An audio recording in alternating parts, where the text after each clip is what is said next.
Amada iglesia, Dios les bendiga, que tengan un excelente día, que esta mañana el Espíritu Santo nos guíe, nos acompañe, nos muestre su palabra y que hoy podamos meditar en ella, que esta mañana podamos decirle al Espíritu Santo que nos guíe, que nos muestre, que nos revele su verdad.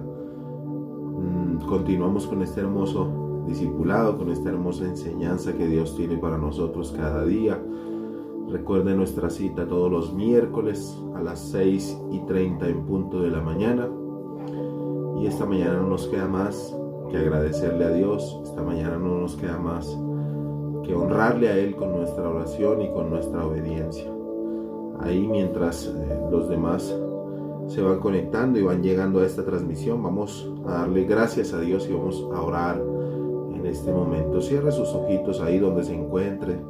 Si va camino a su trabajo, si va camino a su estudio, si está en su casa aún todavía, esta mañana vamos a orar para que Dios y el Espíritu Santo nos guíe a través de esta enseñanza.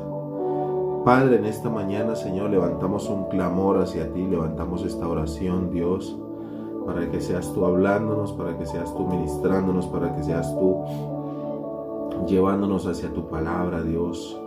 Te damos gracias por este hermoso día que nos regalas, Señor, por esta mañana, tal vez un poco fría, tal vez un poco lluviosa, Señor, pero con el abrigo de tu presencia, Señor, con tu gracia hacia nuestro favor, contigo, Señor, de nuestro lado. Eso es lo que verdaderamente importa, Dios. Entregamos a ti toda carga, entregamos a ti, Señor, toda debilidad, toda aflicción, todo problema, todo temor, toda duda, Señor, está en tus manos, Dios. Que tu gracia, que tu favor, que tu presencia nos ilumine, nos levante, nos guíe, Señor, que tu Espíritu Santo sea nuestro ayudador, la persona que nos bendice, la persona que nos muestra, que nos da entendimiento, Dios. Háblanos en esta mañana a través de tu palabra, muéstranos el camino, muéstranos tu verdad, Señor, porque tu palabra es tu verdad, Dios. Gracias, amado, por los hermanos, por las personas, amigos, familiares que nos conectan a través de la internet. Que este mensaje llegue, Señor, a sus hogares, a sus vidas, que sea de un fruto, Señor, especial para cada uno de ellos, Señor. Te damos gracias, te bendecimos, te exaltamos, te glorificamos en esta hermosa mañana y te entregamos una vez más, Señor, este día, esta mañana hermosa que nos regala, Señor, en tu presencia, Dios. Gracias te damos, oramos a ti en el nombre de Jesús.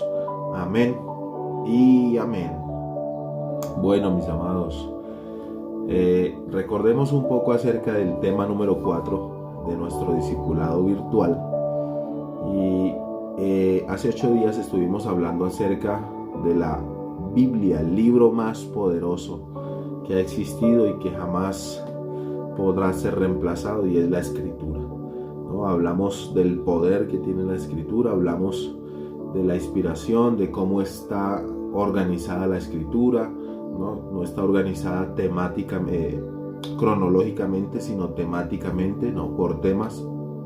También hablamos de que fue un libro que fue escrito en 3 continentes, África, Asia y Europa. Hablamos también que fue escrita en 3 diferentes idiomas, hebreo, arameo y griego. Hablamos también acerca de el poder, que es el tema principal de esta enseñanza, el poder que tienen las Escrituras. Hablamos de esa Escritura que está en 2 de Timoteo 3:16, que toda la Escritura es útil para enseñar, para redarguir, para corregir y para instruir en justicia. Hablamos todos estos temas y cómo la Biblia nos ayuda cada día como un arma espiritual, ¿verdad? Como esa ayuda que cada día debemos tomar, que esa espada, como se le conoce a la palabra de Dios, esa arma de 2 filos, siempre penetra en nuestro corazón, siempre nos instruya, siempre nos muestra el camino a seguir. Ese es el manual de fe y conducta de toda persona. También hablamos de cómo tiene el poder en el campo de la astronomía, en el campo de la oceanografía, de la medicina, de la meteorología, etcétera, etcétera. Si usted quiere desatrasarse de este tema y tal vez se encuentra en este momento por primera vez viendo este video, le recomiendo que mire los videos anteriores para que se desatrase y se ponga en contexto de lo que estamos enseñando aquí en esta mañana. Y hoy continuamos con este hermoso tema de la palabra de Dios, de la escritura, de cómo Dios plasmó todo su propósito, de cómo Dios plasmó todo lo que Él quiere para el hombre, toda su historia, toda su manifestación plena está en la palabra de Dios. Ahí la encontramos. Y cómo hombres y mujeres han sido transformados, ¿verdad?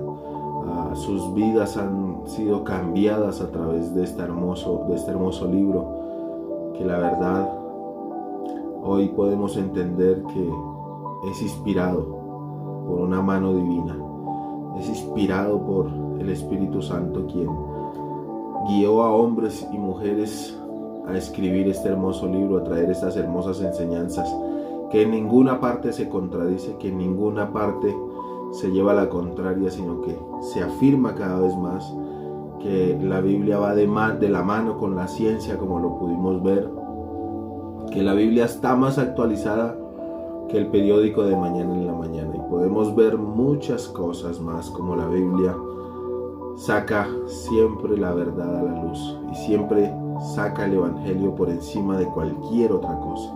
Lastimosamente muchas religiones y muchas sectas a través de los hombres obviamente han querido opacar la Biblia, han querido destruirla, han querido opacarla, tal vez han querido hacerla a un lado, ¿no?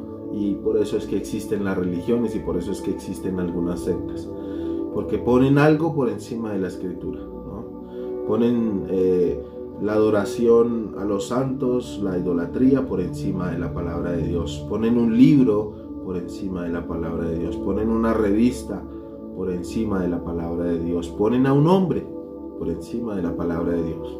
Y cuando vemos que hay algo por encima de la palabra de Dios, es ahí cuando se nota o se ve cómo se desvían de la verdadera enseñanza que Dios ha planeado y Dios ha dejado para nosotros. Y como para complementar todo este argumento de la historia bíblica, tengo un par de historias reales acerca de personas que tal vez pensaron que la Biblia les había transformado sus vidas, y no fue así. No es conocer mucho la escritura, porque he conocido muchas personas que conocen demasiado la palabra, que la han leído incluso 1, 2, 3, 4, 5 veces, que saben de memoria versículos, que saben de memoria las historias que en ella hay, que saben de memoria textos, incluso historiadores seculares que han estudiado la palabra, que han estudiado la Biblia, han encontrado en ella la suma de la verdad.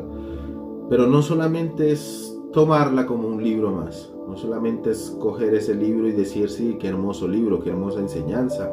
No. Cuando la palabra de Dios hablamos que es viva y eficaz y más cortante que espada de dos filos, es porque la palabra es espíritu, es porque la palabra es Cristo mismo ahí encarnado en las escrituras.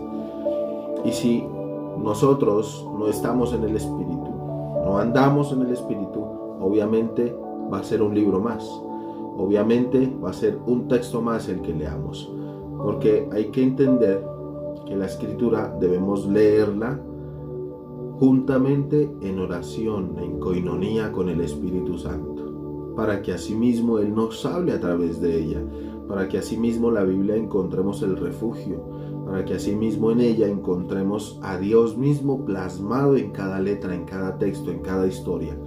Si no vamos a la Biblia en una actitud de reverencia, si no vamos a la Biblia en una actitud de oración, de un espíritu unánime con nosotros, no vamos a lograr entenderla, no vamos a lograr que ella nos hable a nuestro espíritu, que ella nos interprete la palabra como tal, ¿verdad? Entonces, no podemos simplemente edificar la palabra de Dios. Aquí la hermana Jennifer nos pregunta, mi pastor, ¿a qué se refiere andar en el Espíritu? Andar en el Espíritu es andar conforme a los mandamientos de Dios, conforme a lo que Dios quiere para nuestras vidas, para nosotros. Andar en el Espíritu es andar en coinonía con Él. Andar en el Espíritu es estar conectado con lo que Dios quiere para mí. Así que si yo no tengo una comunión con el Espíritu Santo, un diario vivir, una oración diaria con Él, una relación continua con Él, a eso se le llama andar en el Espíritu, no voy a poder entender la Escritura, no voy a poder ahondar, no voy a poder profundizar, ¿verdad? Así que esta es la historia de un hombre llamado Nicky. Dice, les voy a leer la porción de la historia, espero que usted esté muy atento y la entienda, por favor.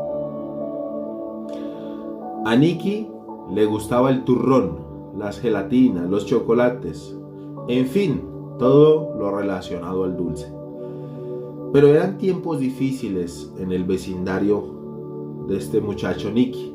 El pan escaseaba y más, obviamente, los dulces. Pero él tenía un plan. Cada domingo, en su iglesia, su pastor le daba un premio a quien memorizara la mayor cantidad de versos en la Biblia. Nicky estudiaba mucho y cada domingo él ganaba el premio del dulce. El pastor hablaba con su madre y le decía, este muchacho llegará muy lejos, pues está guardando la palabra de Dios en su mente. El buen ministro creía que al memorizar las escrituras, también se aprendía de ellas. Así que se esforzaba para que más niños memorizaran la palabra y hacía competencias que premiaba con dulces. Pero siempre Nicky era el ganador. Mire lo que este niño Nicky, este joven, este muchacho, hacía para poder ganar algo de comida. Eran tiempos difíciles donde escaseaba el alimento. Y este niño hacía lo imposible por memorizar la Biblia para que su pastor le diera un dulce, le diera un turrón, le diera una gelatina, un chocolate. Continúa la historia y dice, pero el muchacho sí llegó muy lejos. Cuando fue una persona adulta, llegó a ser jefe del Consejo de Ministros de su país entre el año 1953 y 1964. Fue asesor personal de Stalin y presidente de la Unión Soviética en gran parte de la Guerra Fría. Su nombre completo era Nikita Khrushchev. No sé si usted ha escuchado a este hombre, un gran político de la Unión Soviética, una persona de muy alto valor, muy importante. Nikita Khrushchev. En su gobierno, porque fue gobernante, Dios fue olvidado. Declaró como delito la predicación del Evangelio y prohibió a su país leer la Biblia. Aquel hombre que fuera sorprendido leyendo la Escritura o predicando era aprendido inmediatamente y echado a la cárcel, y ese libro era destruido. Nikita Khrushchev memorizó las Escrituras, ¿pero realmente aprendió de ellas? Pienso que no, la verdad. Fue un hombre que solamente se alimentó de un libro. Pienso que solamente memorizó textos, pero no la hizo parte de su vida. No atesoró la palabra de Dios en su corazón. Y aún cuando fue gobernante, llegó a tal punto de prohibir su publicación, de prohibir su predicación, de prohibir la enseñanza, la distribución de la palabra. La Biblia sin el Espíritu es un libro muerto, es un libro más, es un texto más que pueden memorizar historiadores, que pueden memorizar grandes hombres. Por eso es que hay muchas personas que no entienden la Escritura, por eso es que hay muchas personas que van en contra de la palabra, porque no la leen en coinonía con el Espíritu Santo. Otra historia bíblica además que encontramos acerca de la palabra de Dios es de el rey Salomón. ¿Cuántos se acuerdan del rey de Salomón, no? Había llegado el tiempo en el que el gran rey David, un hombre conforme al corazón de Dios. Ya en su etapa final, en su vejez, ya sentía que era tiempo de partir, de reunirse con su Creador, y le recordó ahí en el lecho de su muerte a su hijo Salomón, su hijo mayor, ese amor que Dios le había prometido, ¿verdad? Esa gran promesa. Y le dice: hijo mío, eso está en Primera de Reyes capítulo 2 versículo 3. Llama a su hijo al lecho de muerte, al rey Salomón, y le dice: hijo, guarda los mandamientos de Jehová tu Dios, anda en sus caminos de la manera que está escrito en la ley de Moisés, para que prosperes en todo lo que haces y así puedas tener emprendimiento. Así que cuando Salomón recibe esta palabra, la guarda en su corazón, llegó al trono de Dios, buscó a Dios con todo su corazón, con todo su anhelo, y hizo una oración de humilde corazón. Dios le dijo: ¿qué quieres, Salomón? Él hubiera podido pedir reino, poder, riqueza, pero ¿saben? Solamente pidió sabiduría. Salomón pidió sabiduría, y Dios no solamente le concedió su petición, sino que lo hizo el hombre más rico de la tierra, el hombre más sabio. Lo cubrió de favor, lo protegió ante sus enemigos, le trajo paz a su reino, ¿no? Miren lo que hizo Dios cuando un hombre atesora la palabra de Dios en su corazón y la entiende. Dice el texto: la fama de Salomón cada día se hacía más grande. El pueblo lo amaba, y aún reyes de otros países querían conocerle. Todos, como la reina de Saba, se sorprendían de su inmenso poderío, de las riquezas, de la belleza de su casa, y muchos dieron generosas ofrendas para que terminara su majestuoso templo, el templo de Dios, aquel que él construyó. Pero eso no era todo. Dios lo hizo un poderoso empresario con éxito, sin igual. En negocios, en grandes empresas, tenía flota de buques, comercializador de oro, de caballos, de camellos, los mejores del mundo. Todo lo que un hombre podía anhelar estaba a sus pies.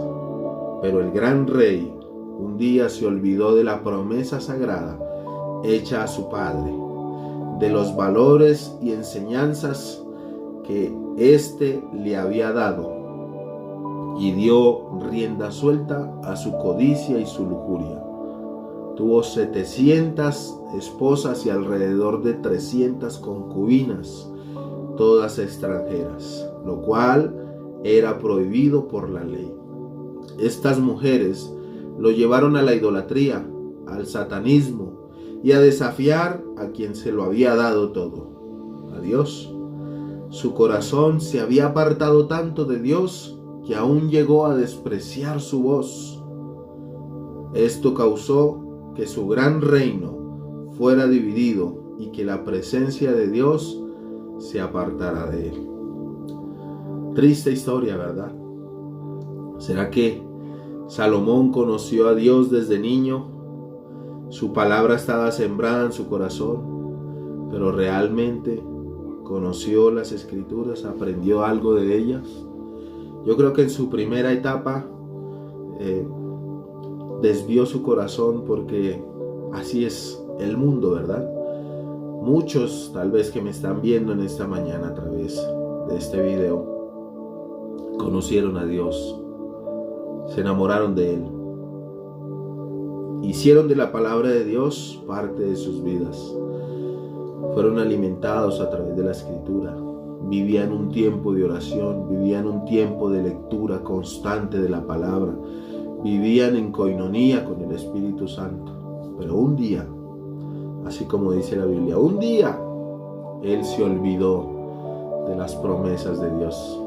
Y tal vez tú un día te olvidaste de la palabra, de las promesas que Dios te hizo, y empezaste a enfriarte y empezaste a alejarte, y muchos aún se encuentran perdidos y han olvidado las promesas que un día Dios les dio. Simplemente viven una vida conforme a su voluntad, conforme a sus planes, conforme a sus deseos, pensando que están obrando bien, pensando que están haciendo las cosas bien.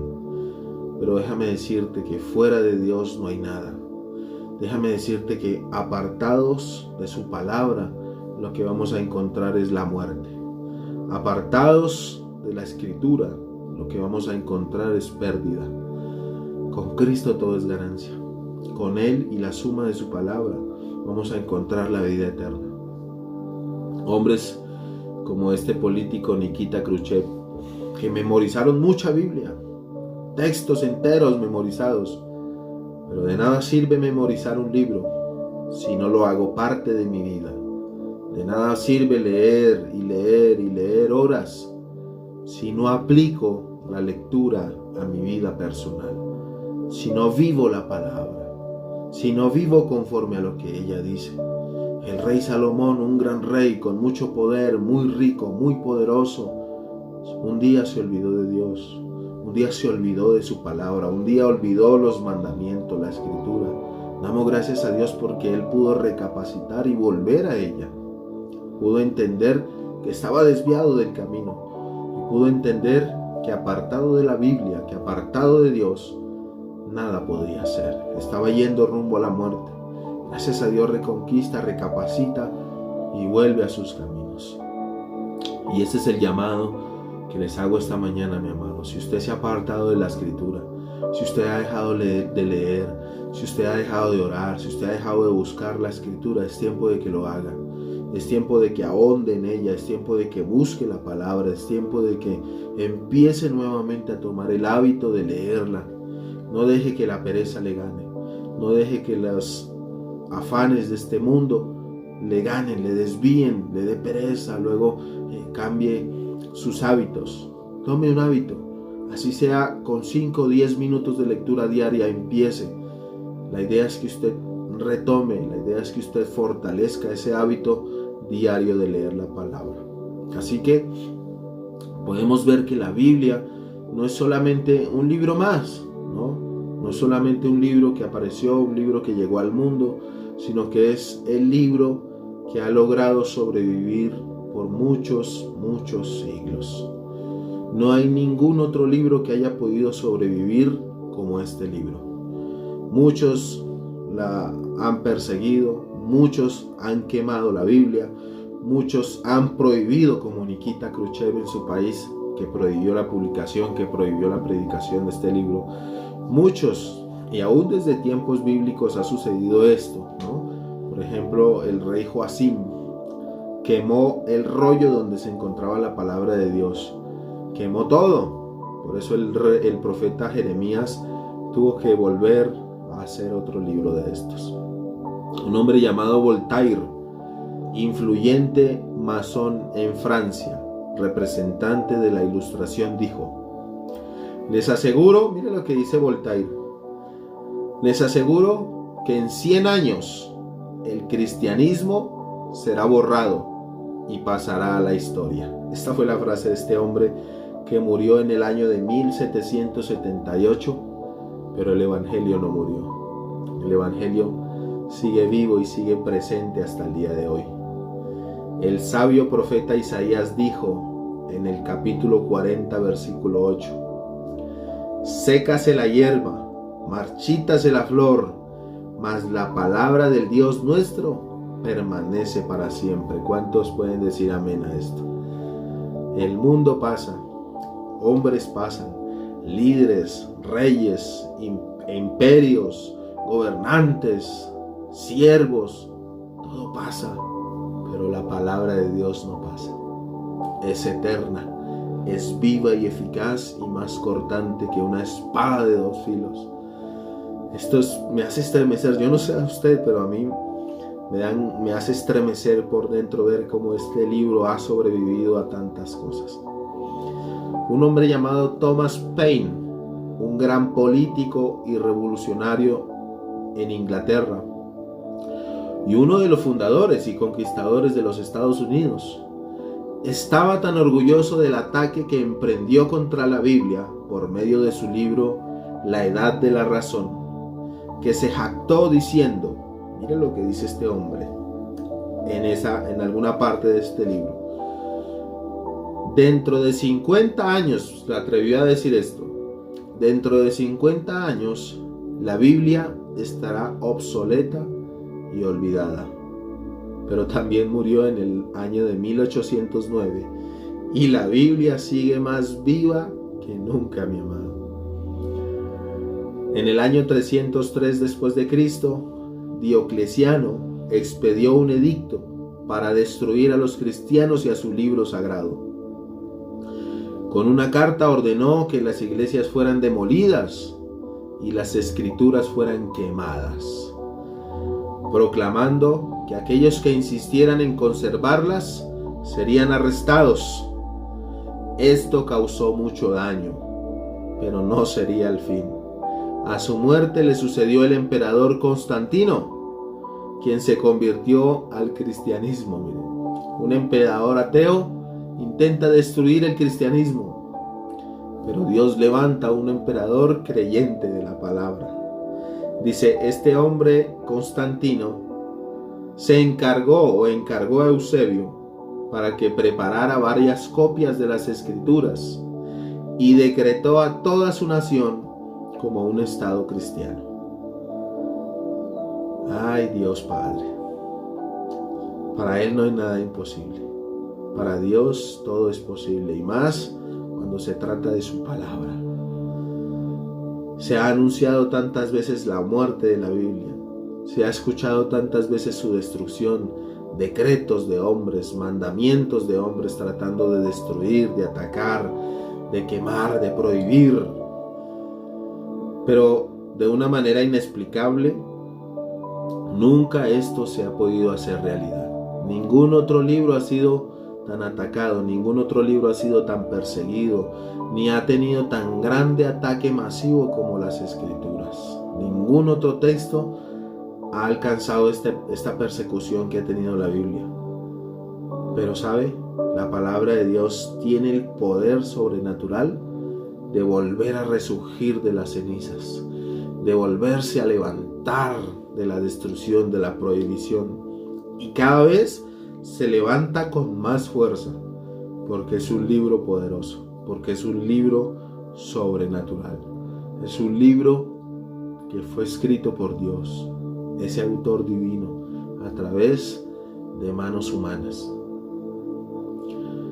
Es tiempo de volver a la Escritura, mi amado. Es tiempo de volver a retomar en ella su palabra, es tiempo de volver a leerla. ¿Qué haces tú con la Biblia? ¿La tienes así, como la tengo yo ahí atrás? ¿Abierta o tal vez cerrada? ¿O tomas el hábito cada mañana, cada noche, de abrirla, de meditar en ella, de leer, de buscar, de orar, de meditar? ¿Qué ha hecho la Biblia en tu vida? ¿Te ha hablado? ¿Te ha ministrado alguna vez? ¿Dios te ha hablado a través de ella? Si no es así, simplemente estás leyendo un libro más. Y esta mañana quiero hacer énfasis en esto. No olvidemos la Escritura. No olvidemos ese libro poderoso. No olvidemos esa enseñanza poderosa que Dios cada día quiere que busquemos. No olvidemos cada día que la palabra de Dios es Cristo mismo. Haga de cuenta que cuando usted está leyendo la Biblia, está hablando con Cristo y Cristo le está hablando a usted. Es tiempo de volver a la Escritura. Es tiempo de retomar y de buscar su palabra. Oremos un par de minutos por este hermoso tema que culminamos, por esta hermosa enseñanza que llegamos, y así poder avanzar. Todavía tenemos unos minutos para avanzar a la lección número 5. Cierre sus ojos un instante ahí y démosle gracias a Dios por su palabra, por la hermosa Biblia. Padre, en esta mañana oramos para que seas tú, Señor, bendiciendo la Escritura, para que seas tú bendiciendo la palabra de Dios cada día. Tal vez hombres y mujeres se han levantado Tal vez gobernantes, reyes, imperios han querido destruir tu palabra, pero nunca, nada, como dice Isaías, se puede secar la flor, se puede marchitar la hierba, pero tu palabra no pasará. Tu palabra es eterna, tu palabra es eficaz y está viva, y hoy nos habla, Señor. Ayúdanos a volver a ella. Ayúdanos, Señor, a encontrarle sentido nuevamente a las Escrituras. Ayúdale, Señor, al mundo a que venga a ella. Ayúdale, Señor, a las personas que no conocen la Escritura a que encuentren tu palabra, a que encuentren salvación en ella, Señor. Porque en ella es la suma de la verdad. En ella encontramos la suma de tu palabra, Señor. Es útil para enseñar, para corregir, para redarguir, para instruirme en el camino, Señor. Ayúdame cada día a tener ese hábito de disciplina, ese hábito de orar, de leer la palabra cada día, Señor. Te doy gracias por tu palabra, Dios. Ayúdanos, y sé que esta va a permanecer por muchos, muchos, muchos años más hasta que tú vengas, Señor. Te damos gracias por tu palabra. Honramos tu nombre. Gracias por este hermoso tema número 4 que culminamos en esta mañana a través de esta enseñanza, Señor. Y sé que nos vas a volver a dar el hábito de leer tu palabra. Oramos a ti en el nombre de Jesús. Amén y amén. Bueno, iglesia, pasamos a otro tema muy interesante. La lección número 5, ¿no? La iglesia de Cristo. ¿Cuántos creen que la iglesia de Cristo es una bendición, ¿no?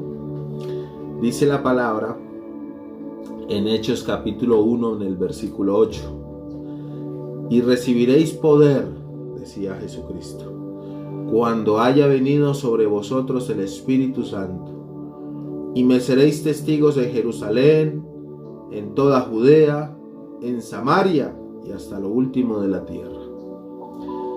De esta manera maravillosa y sobrenatural nació la iglesia de Cristo, a través de hombres y mujeres dispuestos y llenos del Espíritu Santo, dispuestos a recibir, dispuestos a servir, dispuestos a enseñar, bajo el poder y la manifestación y la gracia del Espíritu Santo. Sus pioneros fueron los discípulos de Cristo. Ellos fueron los primeros cristianos. Después de que obviamente Jesús resucitó, fueron capacitados por el Espíritu Santo y victoriosamente, a través de la muerte en ese aposento alto, fueron instruidos a través del reino de Dios, ¿no? Estos hombres asombraban a quienes los escuchaban predicar. Dice la Escritura en el libro de los Hechos que cuando Pedro predica por primera vez, más de 5,000 hombres, solo habla de hombres, sin contar a sus esposas y a sus hijos, más de 5,000 hombres recibieron al Señor en sus corazones. Ahí arranca la iglesia primitiva. Ahí arranca la historia de la iglesia cristiana. Allí estaban con 120 personas ese día reunidos, unánimes, perseverando en oración, en ruego, en súplica, y fue entonces cuando sucedió lo que Dios les había prometido, ¿no? La venida del Espíritu Santo, la evidente manifestación de gloria de Él. Y cómo ocurrió ese día el Pentecostés. ¿Por qué se le dice Pentecostés? Pente viene de 5 o 50, ¿no? Fueron 50 días. Pentecostés significa 50 días de espera. El día 50, luego de la resurrección de Cristo, fue la venida del Espíritu Santo. Hechos capítulo 2, versículo 2 al 4 dice: y de repente vino del cielo un estruendo, como de un viento recio que soplaba, el cual llenó toda la casa donde estaban sentados, y se les aparecieron lenguas repartidas como de fuego, asentándose sobre cada uno de ellos. Y cuando fueron todos llenos del Espíritu Santo, comenzaron a hablar en otras lenguas, según el Espíritu les daba que hablasen. Fueron llenos todos del Espíritu Santo. Este es el origen maravilloso de nuestra iglesia, y hasta hoy se ha mantenido viva y eficaz, sí, con divisiones en algunas partes, con problemas, con desvíos, con hombres creyendo hacer su voluntad, pero todavía hay quienes conservamos esta sana doctrina. Todavía hay quienes guardamos la palabra de Dios predicada en aquel tiempo de Jesús. La iglesia nació en el corazón de Dios, nació bajo la unción de su Espíritu, con un solo representante mundial y eterno, no el Papa, le estoy hablando de Jesucristo, el único representante eterno que tiene la iglesia, por quien ahora somos miembros de la familia de Dios, usted y yo. Y en esta lección, o lo que nos queda de tiempo, vamos a aprender a conocer nuestra iglesia y sus fundamentos. Quiero que usted vaya a la Biblia, en la carta a los Efesios, en el capítulo 2, en el versículo 19, y dice así: edificados sobre el fundamento de los apóstoles y profetas, siendo la principal piedra del ángulo Jesucristo mismo, en quien todo el edificio, bien coordinado, va creciendo para ser un templo santo en el Señor. Muchos dicen que el fundador de la iglesia es un hombre llamado Pedro, el apóstol Pedro, ¿no? Cuando Jesús le dice: y tú eres Pedro, y sobre esta roca edificaré mi iglesia. Cuando esta palabra estaba siendo dicha, esa roca no significaba Pedro, que significa piedra, no. Todos sabemos que la roca es Cristo, y sobre esa roca, Cristo, es fundamentada la iglesia, es fundamentada, como dice Efesios 2:19. La piedra principal del ángulo es Jesucristo mismo. Es la piedra principal, la roca principal. El representante de Dios ante los hombres no es el Papa, como les dije anteriormente, no es un hombre, no es un líder, no es un pastor, es Cristo mismo.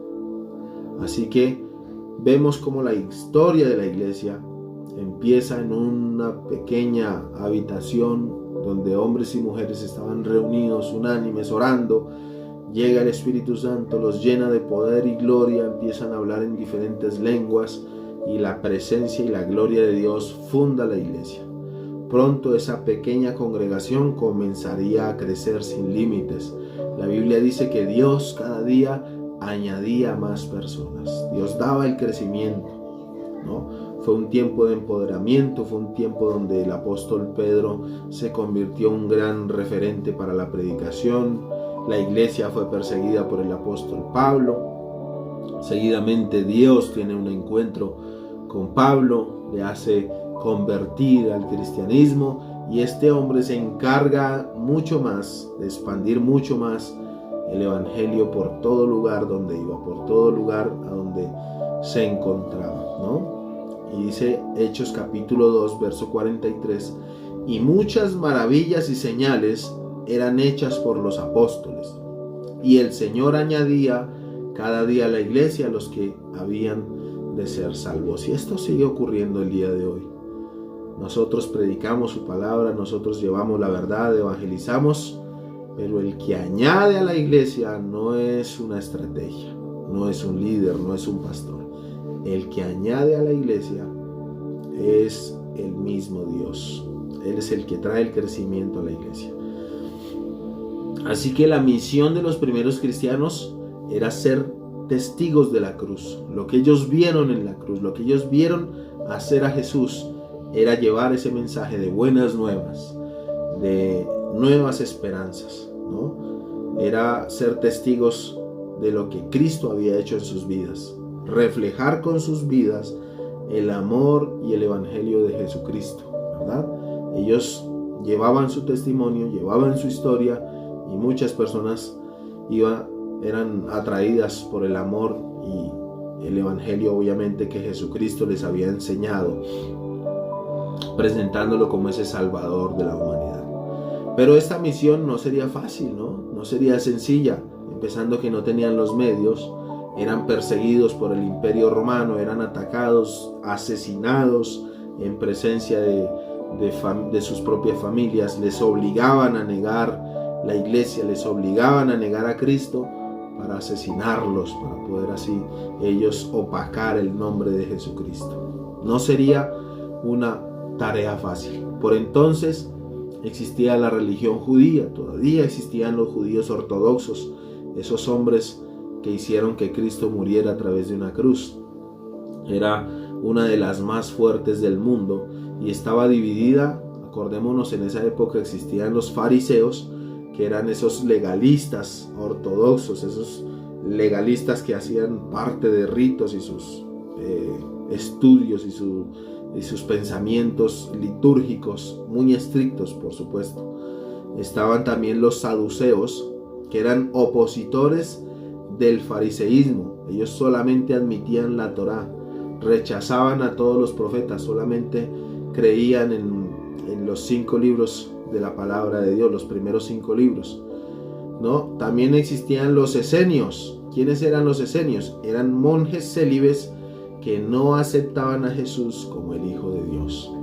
Entonces, ya desde los primeros tiempos, la iglesia enfrentaba a falsos maestros.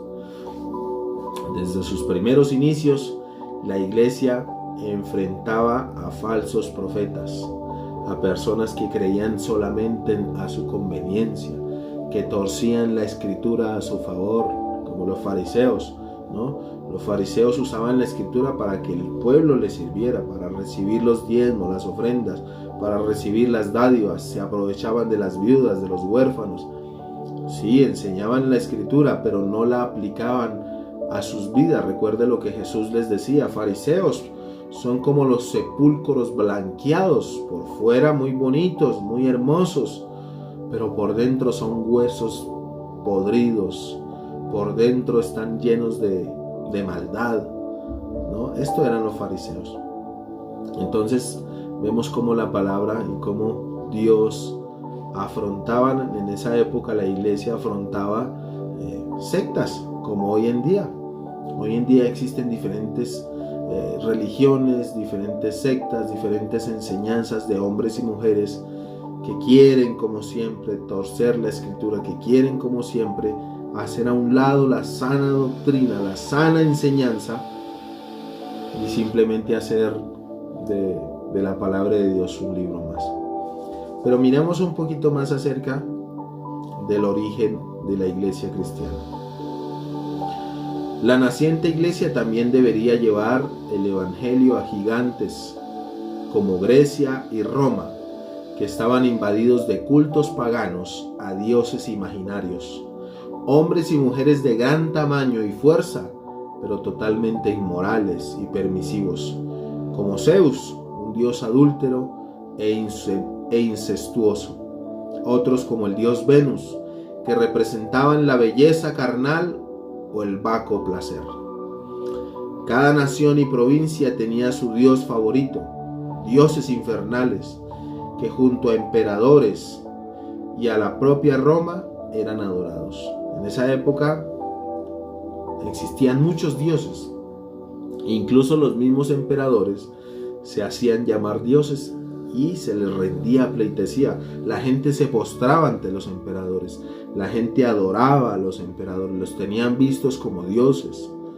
Aquellos que no se postraran ante el emperador romano eran decapitados, eran asesinados. Muchos cristianos fueron víctimas de los emperadores en el circo romano, donde los ponían y eran con leones, eran devorados familias cristianas enteras por leones, eran asesinados, y el pueblo mismo era testigo de esto. El pueblo romano miraba y celebraban. Ahí es donde nace todo este cuento del circo romano.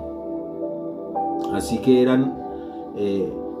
esta misión costaba cientos de vidas. Muchos misioneros morían, muchos fueron encarcelados, torturados, ¿no? Solamente por llamarse cristiano, por simplemente decirse soy cristiano, era arrestado. Pero la palabra del Señor crecía, se multiplicaba. A pesar de la gran persecución, el evangelio se extendía. Gracias a esa persecución, los cristianos tenían que correr a otras regiones. Como los perseguían en esta región, salían huyendo a otra región, pero donde llegaban, llevaban la palabra de Dios. Satanás quiso destruir el cristianismo desde sus orígenes. Satanás quiso destruir la palabra, quiso destruir las enseñanzas de Cristo. Pero lo que no contaba era que mientras más perseguía a la iglesia, pues esta más se extendía. Gracias a esa persecución, la iglesia se extendió. Si no hubiera habido persecución, tal vez la iglesia solo se quedaba en Jerusalén. Dios usa el mal para bien. Cuando Satanás quiere hacernos daño, Dios convierte ese daño para nuestro bien, para nuestra bendición. Ese es nuestro Dios, ese es nuestro Cristo amado. Un terrible, les hablé de Tarso, Saulo de Tarso. Dice, el terrible perseguidor Saulo de Tarso fue llamado por Dios para ganar a los gentiles, y después de su conversión logró que el evangelio llegara a las casas, a los mercados y a las plazas. Los nuevos creyentes se deshacían de sus ídolos de oro y de plata, y ya ni los azotes o cárceles podían detener al apóstol, quien abría cada vez más y más iglesias a donde iba. Tremendo este hombre. En el año 54 después de Cristo, el horror no tendría límites. Nerón, ese gran emperador romano, culpó a los cristianos del voraz incendio de Roma, desatando sobre ellos la más cruel de las venganzas. Cientos de hombres, mujeres y niños fueron entregados a fieras rabiosas para que los devoraran en el Coliseo romano. Pero el fuego en sus corazones no se apagaba, y soportaban el dolor, despreciando sus vidas hasta la muerte, porque guardaban su fe y la esperanza de ver a Cristo en el cielo. Tremenda enseñanza. Yo no sé, mi amado, si usted, que se hace llamar cristiano, sea capaz de soportar esto. Hoy en día simplemente nos hacen bullying en el trabajo, en la universidad, en el colegio, por ser cristianos, y usted ya sale corriendo. Usted ya le da miedo decir que es cristiano porque se la van a montar, como dicen por ahí. Usted ya le da miedo llevar la Biblia, mostrarla, decir que usted predica, decir que usted es líder, decir que usted se congrega. Estos hombres daban su vida por ser cristianos. Estos hombres y mujeres eran devorados por fieras. Pero si negaban a Cristo, no los asesinaban. En ningún momento lo hicieron. Hoy en día negamos a Cristo por caerle bien a un jefe. Hoy en día negamos a Cristo por conquistar a una mujer. Hoy en día negamos a Cristo por caerle bien a un grupo, a una sociedad. Estos hombres daban sus vidas por no negar las enseñanzas que Cristo les dio. Si usted ha hecho esto, pídale perdón a Dios. Si usted tal vez ha sentido vergüenza del Evangelio, si usted tal vez ha sentido como cristiano que ha negado el nombre de Jesús, pídale perdón a Dios por esto, porque Él no se avergüenza de nosotros. Él nos hace cada vez más victoriosos y nos llevará en bendición, ¿no? Entonces vemos una iglesia que no se atemorizaba, que cada día crecía, que cada día era llena del Espíritu, que cada día se fortalecía más. Dice, así como ninguna otra en el mundo, nació la militante iglesia de Cristo, apostólica, misionera, legítima y universal. Buscaba llegar a cada rincón del mundo para profesar al único Dios. Por ello el cristianismo no es una religión más, como el hinduismo, el islamismo, que son religiones con otros dioses. Los testigos de Jehová, como hoy en día, los adventistas, los mormones, son sectas, pero el cristianismo es una relación personal con Dios. Esto es el cristianismo, es una koinonía diaria con Él. No es más que un cambio de mentalidad, un cambio de vida. Evidentemente, dice el texto, en la práctica de su palabra vemos transformaciones de vidas, transformaciones de personas. Primera de Pedro capítulo 2 verso 9 dice: mas vosotros sois linaje escogido, real sacerdocio, nación santa, pueblo adquirido por Dios, para que anunciéis las virtudes de aquel que os llamó de las tinieblas a su luz admirable. Tremenda palabra. Dios nos escogió como sus sacerdotes. Dios nos escogió como una nación santa, como un pueblo suyo, un pueblo escogido, un pueblo apartado. La palabra santo no significa una aureola o alas. La palabra santo significa apartado, escogido para Él, para el servicio. ¿De dónde nos tomó? De las tinieblas a su luz admirable. Antes éramos oscuridad, muerte, pecado. Hoy en día somos luz y llevamos su palabra y llevamos sus mandamientos. Primera de Timoteo 3:15 dice: la casa de Dios, que es la iglesia del Dios viviente, columna y baluarte de la verdad. Esa es la iglesia, esa es la hermosa congregación. La iglesia no es un local, no es un garaje, no es una bodega, no es un edificio, es un lugar santo donde Él gobierna, donde Dios legisla, donde Él administra y forma a su pueblo para ir al cielo con Él. La iglesia, a través de los siervos, a través de Cristo, nos salva, nos sana, nos libera, nos restaura y nos relacionamos estrechamente con Él. ¿No? Esa es la función de la iglesia. Dios utiliza su iglesia para este propósito, para que más personas le conozcan a Él, para que más personas lleguen a su presencia, ¿no? Dice, la iglesia está tan relacionada estrechamente con ella, con Él, que la considera como su novia, ¿no? Efesios 5:23 dice que somos la novia de Cristo. Por eso debemos cuidarla cada día con esa cultura de reino, ¿no? Debemos cuidar nuestra casa, debemos amarla, debemos proteger esa iglesia donde se predica la palabra, donde se enseña, donde muchas almas corren a Cristo. Pero ¿qué es esa cultura de reino? Dice, comprende nuestra actitud y comportamiento apropiado que siempre debemos tener en la casa de Dios, para honrarla y respetarla como ese lugar sagrado donde reposa su presencia. Yo he visto a muchas personitas que no valoran la casa de Dios, que no la respetan, que no la honran. A la casa de Dios debemos ir en acción de gracias, debemos amarla, cuidarla, protegerla, debemos honrar nuestra iglesia, mi amado, no a las personas de la iglesia, ¿no?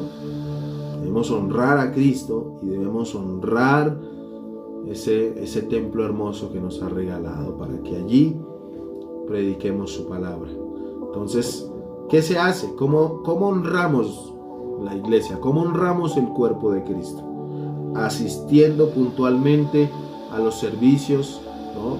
En una buena presentación personal. Recordemos que antes, cuando nos invitaban a una fiesta de 15 años, cuando nos invitaban a un matrimonio, ¿cómo íbamos? Eso sí, se nos poníamos la corbata, se maquillaba de pies a cabeza, bien hermoso. Pero cuando vamos a la casa de Dios, la sudadera más vieja, la camiseta de fútbol, no, mi amado. Cuando vamos a la iglesia debemos hacerlo con decoro. Cuando vamos a rendirle culto a nuestro Dios, debemos hacerlo de una manera con excelencia, con bendición. Que Dios bendiga, ¿no? Que Dios vea nuestra presentación personal de una manera adecuada. Debemos no hacer uso del celular, no debemos hacer uso de tecnología como el celular, como las tablets o otra cosa que nos distraiga, ¿no? ¿Verdad? Apaguemos ese celular, saludemos a los demás con armonía, con coinonía, saludemos a los demás hermanos en acción de gracias, llevemos la Biblia, llevemos la palabra de Dios, Es importante que usted tome el hábito de tomar nota en los cultos, en los servicios. Lleve su cuaderno, lleve su lapicero. No lleve mascotas, por favor. No es que no querramos las mascotas, pero no es bueno que una mascota esté merodeando en la iglesia porque distrae la enseñanza. Cuidemos que los niños guarden la compostura, que no estén corriendo para allá y para acá o gritando. No hablar en el culto con el que tiene al lado, eso distrae. Recuerde que un buen hábito que usted puede tomar cuando llega a la casa de Dios es darle gracias en oración a Dios. Tome el tiempo para orar, tómese el tiempo para darle gracias a Dios por permitirle estar en su casa. Obviamente honrando a Dios con nuestras ofrendas, con nuestros diezmos, honrando al Señor con lo que le damos. No dejemos basura depositada, tratemos de recoger, de mantener nuestra casa limpia. Tratar de no distraerse, tratar de estar enfocado en la palabra, participando con alegría de la alabanza, aplaudiendo, honrando a Dios, cantando, danzando, respetando obviamente a nuestras autoridades espirituales, a los hermanos, considerando que cada uno tiene su tiempo y su necesidad, Así que es bien importante cuidar nuestra iglesia en todos esos aspectos, en todas esas áreas, Si usted de pronto necesita una consejería bíblica, si usted tal vez necesita un consejo de su pastor, obviamente con anterioridad puede solicitar una cita. Ahí en los comentarios o en la página de nuestra iglesia encuentra los teléfonos, la dirección. Ahí puede encontrar asesoría tanto física como espiritual, psicológica, en todas las áreas. Esto es la iglesia, esto hace la iglesia. Asesoría, brinda enseñanza, brinda acompañamiento a los demás. Por eso es que debemos honrarla y respetarla. Es la casa de Dios. Cuidemos la iglesia, protejamos nuestra iglesia, cuidemos su edificio físico como tal, Hablo de la estructura física. Ayudemos a cuidar las sillas, ayudemos los que están en la alabanza, ayudemos a cuidar los instrumentos, a tratarlos con cuidado, con amor. Las personas cuando vamos al baño, a las instalaciones, cuidemos ese lugar que nos está prestando un servicio, la cafetería, en fin, los salones, todo lo que la estructura, hablo del edificio como tal, debemos cuidarla, debemos hacer uso adecuado de ella, para que así no genere de pronto incomodidades y las demás personas se sientan cómodas en la casa de Dios. Y obviamente vamos a buscar al Espíritu Santo en ese lugar, y obviamente Dios está ahí en su casa. Y quiero terminar este tema con una hermosa oración y dándole gracias a Dios por su iglesia, dándole gracias a Dios de cómo esos grandes hombres y mujeres pudieron hacernos traer el Evangelio hasta nuestros días.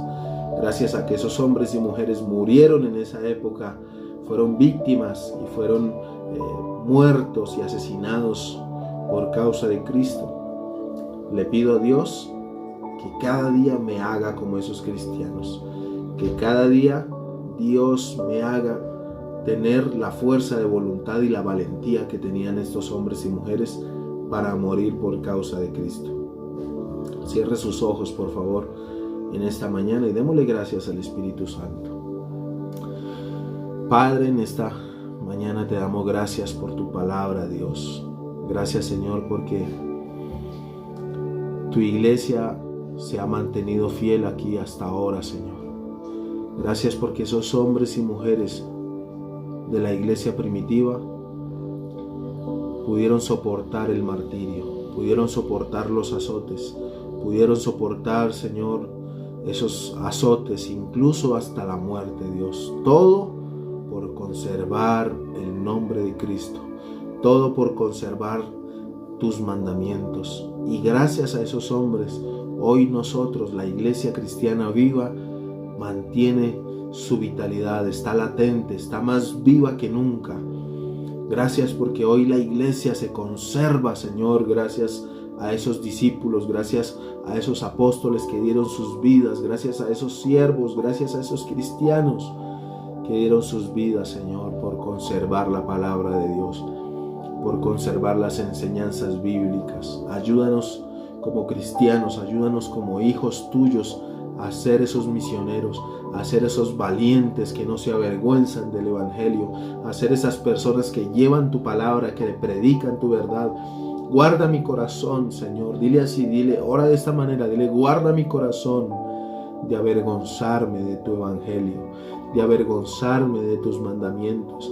Guárdame de avergonzarme de ser llamado cristiano, que ante los demás pueda con autoridad decir, soy creyente de tu palabra, creo en Jesucristo, creo en tu palabra, creo en el Espíritu Santo, no me avergüenzo del evangelio, porque es poder de Dios para salvar, Señor. Gracias te damos, Señor. Gracias te doy, Señor, porque un día me alcanzaste y me perdonaste, y hoy puedo predicar sin temor tu palabra, Dios. Y si algún día, Señor, tengo que morir por tu palabra, lo haré. Si algún día, Señor, tengo que sacrificar muchas cosas, incluso mi vida, mi felicidad, por llevar tu evangelio, lo haré, Señor. Y ayúdame a que este pacto que estoy haciendo se haga bajo tu voluntad, Señor. Te doy gracias, te alabo y te bendigo en el nombre de Jesús. Amén y amén. Bueno, mis amados, saludamos rápidamente ahí a las personitas que nos están viendo en las redes sociales. Mi hermana Fanny Luna, hermana Kate Cerreño, la hermanita Jennifer, por ahí está la hermana Nora, la hermana Mari Cundar, la hermanita Doris. Un saludo a mi hermana Edith Villota, a mi hermana Mayerly, a quien más nos saluda por acá, hermanita Adriana Gómez. Bueno, en fin, un saludo a esas hermosas familias que se conectan a través de la palabra, a través de este video. Qué bendición poderles saludar. Sigan ahí conectados, sigan ahí aprendiendo de la palabra de Dios, que con la ayuda del Espíritu Santo nos vamos a encontrar en una próxima oportunidad de aquí a 8 días, el próximo miércoles a esta misma hora y por el mismo canal. Comparta este video, que muchas más personas llegue este mensaje, llegue la palabra de Dios, y que Dios mismo nos hable a través de su palabra. Dios les bendiga mucho, iglesia. Los amo en el amor de Cristo y nos encontramos en una próxima oportunidad. Recuerde que si Dios lo dijo en su palabra, entonces es verdad. Que Dios te bendiga.